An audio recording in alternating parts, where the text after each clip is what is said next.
Мээримдүү, ырайымдуу болгон жараткандын ысымы менен. Урматтуу мекендештер, урматтуу мусулман бир туугандар. Ушундай бир сыноо мезгилинде исламдагы эң чоң принцип бул моюн сунуу.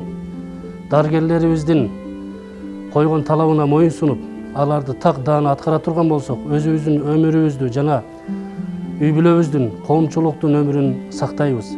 Бир инсандын өмүрүн сактоо бул эң чоң сооп иштерден.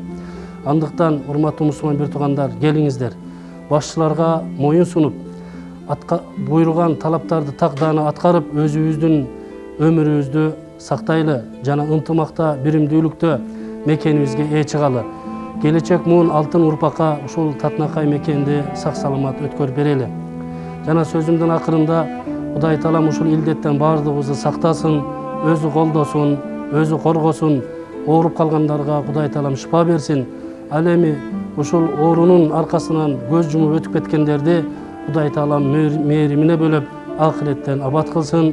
Ассаламу алейкум ва рахматуллахи ва баракатух.